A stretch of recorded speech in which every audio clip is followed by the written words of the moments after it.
So today's video, as you can tell by the title, is going to be another cooking video because my favourite videos to film,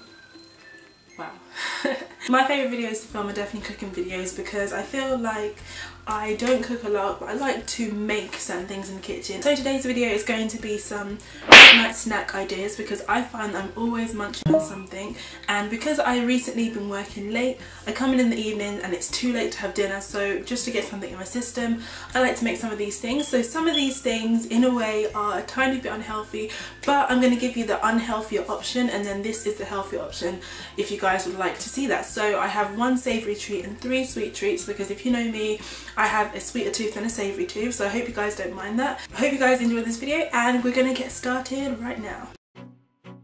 So the first thing I'm going to be doing is courgette pizzas, and this is alternative to obviously pizza. So you're going to need a courgette or zucchini, mozzarella, medium cheese, some spray oil, tomato puree, some salt and some pepper.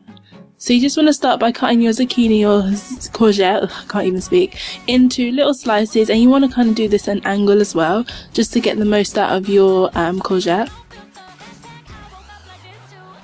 Okay, so once you have done that, all you need to do is take a foiled tray, or you can use some of your spray oil and spray it onto a baking tray and just lay it out. I am going to do 2 rounds of this because 1 courgette yields a lot.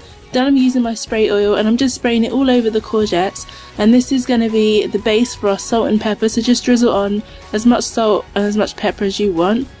And then we're just going to place it in the oven. I just recommend putting the temperature about 180 for about maybe like 5 minutes. In the meanwhile, all you need to do is take your mozzarella, and because I'm not going to use it all, I just took some chunks and I cut it into tiny pieces because this is going to be our topping.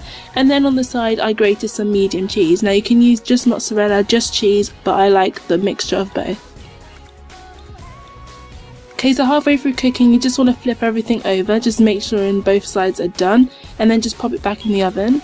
And then once it is done, you can take it out and you'll see that it's definitely cooked, and this was steaming hot, so be careful. Now the fun part, we get to make our pizza. So you just want to spread your tomato puree for the base. You only need about a square of this, and then after that you're going to want to put on your cheese. So I started with the mozzarella, and then I'm going to drizzle on my cheddar cheese as well. And especially for this one I decided to put some olives on there because I'm been obsessed with olives this month, and some sweet corn just to make it a little bit more pizza like. And then you are ready to put that back in the oven. So it's a lot of popping in the oven, but it only takes about 12 minutes maximum to just put it back in, just until the top is bubbling and the cheese has melted, and then you're literally done.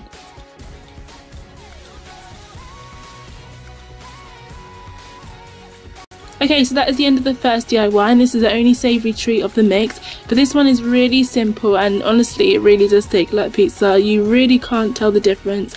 So I'm just plating them here, and what I like to do is maybe have a couple and then I put the rest in the fridge, and this keeps for about maybe like 4 days, so you can actually keep them in case you get a bit peckish. Okay, so DIY number 2 is DIY cereal bars, and I saw this on Pinterest. You're going to need a bowl, some marshmallows, some desiccated coconut, I think it is, chocolate sauce, some spraying oil, and your favourite cereals. So I picked 3 because I'm making 3 different bars. So all you need to do is coat your bowl with some cooking spray, and then just add your cereal. I actually love using these mini cereals because it makes just the right amount of cereal, so you don't need to measure anything. And then add about half a cup of marshmallows. I cut my one up, and just heat it for a while, just until the marshmallows are melted. And then I'm just spraying my wooden spoon with some cooking spray to stop it from sticking, and I'm mixing this around. And then I'm going to put some chocolate sauce in it. You don't have to do this, this is optional, but I like a bit of chocolate. And then I'm spraying a surface because I'm going to roll this out on the surface and just form it into a cereal bar. Okay, and then that is literally all there is to it, and I'm just decorating it with a bit of coconut. You can put whatever you want on it. So now I'm just showing you some different options. I love the cinnamon version. It didn't look as good like to the eye, but it was the best tasting one, and the chocolate one looked amazing when I made it as well. So that is why I like using mini cereals, because you can use as many cereals as you want, and you don't have to buy like a massive box of cereal to do it.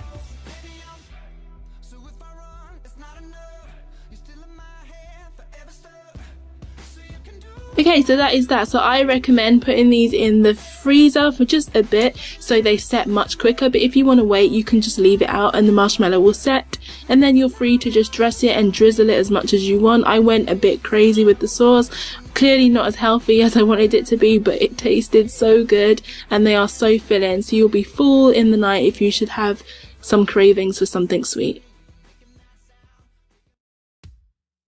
Okay, so this is my favourite DIY. These are the banana yogurt pops. You're going to need 2 bananas, some walnut pieces, some clear honey, some Greek style yogurt, your favourite cereal, and some straws. And I got mine from Burger King because I couldn't find the reason to pay some money for straws if I could get it for free. So you just want to peel your banana and chop off the ends and then cut them in half to make your pops.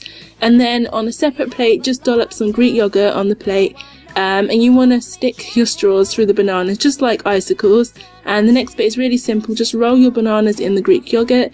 This is really messy. This probably takes the most amount of time, but I find that using a spoon and then dabbing it on later on is probably the best thing for you to do because it makes it a bit more seamless. Okay, then in a plastic baggie, you just want to put your walnut pieces. You don't have to do this if you've already got crushed pieces, but mine were way too big, so I just crushed them in a bag. You can grate them if you want. You can put them in a blender, but this was just the way I thought of at the time.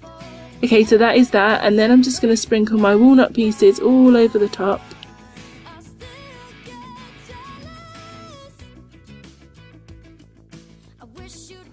And then this is optional again, but I wanted to add my favourite cereal on top just to give it more of a crunch.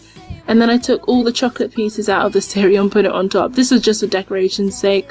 Clearly you're not going to do this. And then just to give it that sweet taste, we're going to go for honey.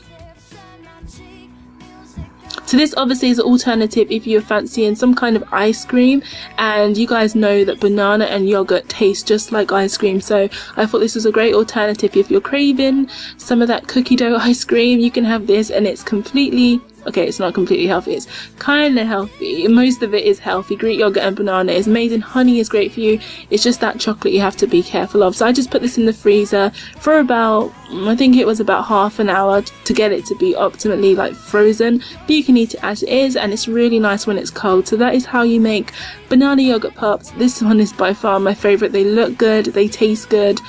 Oh my gosh, this is my favorite. So I hope you guys enjoyed that one. Oh, and then to top it off, like I said, I have a sweet tooth. If you want to keep it healthy, you skip this step. But I just went in and added some more chocolate sprinkles because I just couldn't deal with enough chocolate. It wasn't enough chocolate for me, so yeah, I just thought I'd treat myself in this one.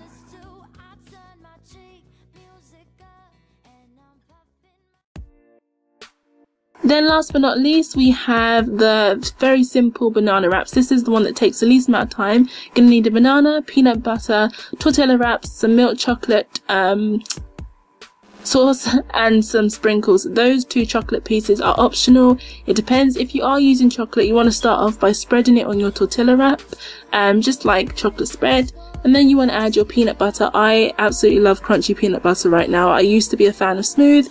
You can choose whatever one you want. If you don't like peanut butter, what is wrong with your life? But the next bit, again, this is optional, but if you want the chocolate, now is the time to add it. And then you want to take your banana and just peel it. This is pretty easy to probably figure out. You just have to squash it so it's not curved, and then all you have to do is roll it in the wrap. So you only need 1 wrap for this. So roll it nice and tight, and then just take a knife, I was going to say scissors, and chop it up, and they are your banana wraps. So easy, really quick and simple. And obviously this is a late night snack. Banana is great apparently for getting you to sleep. So they are all of my DIYs. You guys enjoy some of these treats, and like I said, if you do recreate any of them, you can link me with the hashtag that I have in the down bar. If you guys haven't seen last week's video, which was my huge winter haul, you should definitely check that out because I bought quite a lot of stuff, and I have more videos coming up very soon, so I hope you guys stay tuned. Make sure you subscribe because it gives my video a nice boost, and make sure you like this video. Let's see if we can get this to 20 likes. Thank you so much for watching, and I'll speak to you guys next week in next week's video. Bye!